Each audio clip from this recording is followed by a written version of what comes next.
from HopZine.com. Thanks for joining me for another video beer review. This time something a little bit different. Very different for me personally. It's a bottle of Dogfish Head's Midas Touch. A very, very different beer. I mean, it says handcrafted Aincent Ale with barley, honey, white muscat grapes and saffron.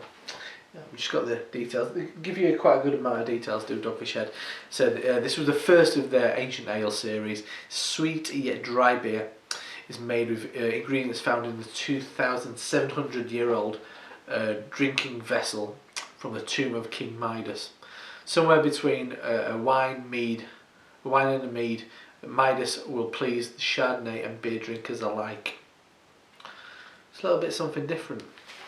And I picked this up at the Great British Beer Festival.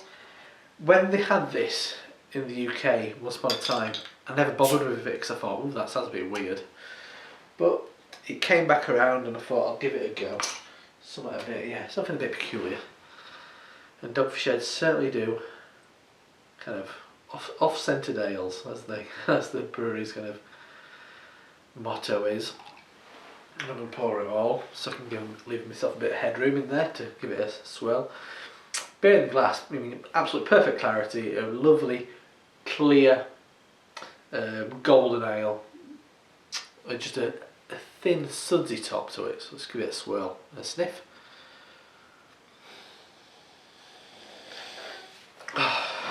Definitely getting a lot of, quite waxy honey. Oh, muscat grape without a doubt. That takes me back to the Canton, I think, Viognerie. Yeah, buttercup syrup.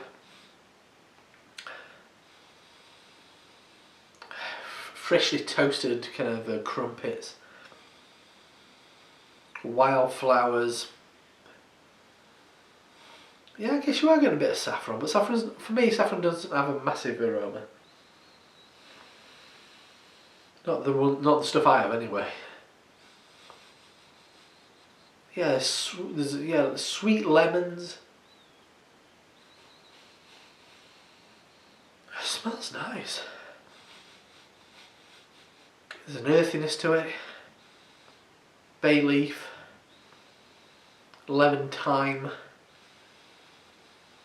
definitely that kind of sweet ginger and lemon, really kind of lemon and mead, well I guess lemon and kind of honey really kind of rule the roost on this one. So let's dive in. Cheers.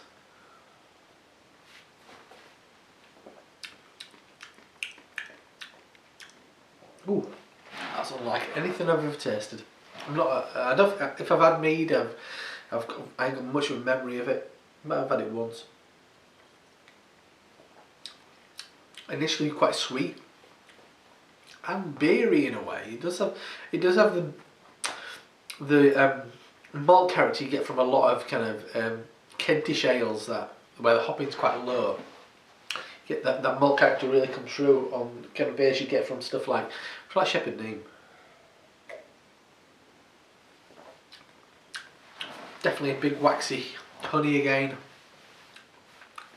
building up to a kind of a boozier, sweeter kind of, and I guess that's definitely that mead edge of that fermented honey,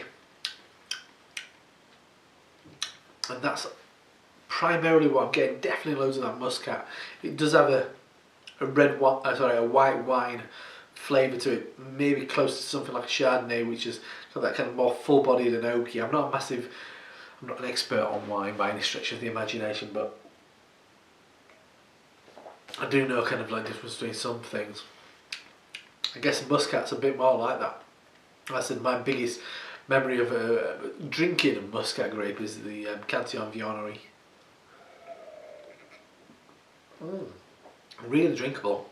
It does have a tang to it. There's a floral note, elderflower cordial. Definitely loads and loads of honey though. But yes, as the website said, sweet but dry.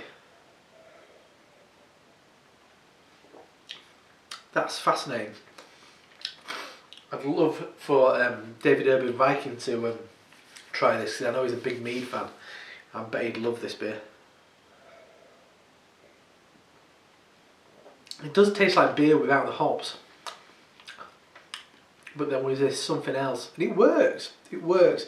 I'm not gonna lie, I wouldn't drink a lot of it, but once in a while, I would happily drink it. And it's the kind of beer that I think you could give a lot of people who weren't big beer fans and surprise them, and actually surprise a couple of interesting kind of like beer enthusiasts as well. Yeah, that's nice, is that? Unique, unlike anything I've ever tasted, pretty much anything at all that I've ever tasted. As I said, I haven't really drunk much mead, if any at all, but that's nice. So that's a bottle of Dogfish Head's Midas Touch Ancient Ale with barley, honey, white muscat grapes and saffron, 9%. Blimey, I didn't realise it was that strong. I thought it were a lot weaker, but I guess that honey's getting it up there, bumping up that ABV. Dogfish Head from Milton, Delaware. Definitely different, definitely tasty, and it's something you should definitely try if you can get your hands on it. Anyway, I'm Rob from HopZine.com. See you next time. Cheers.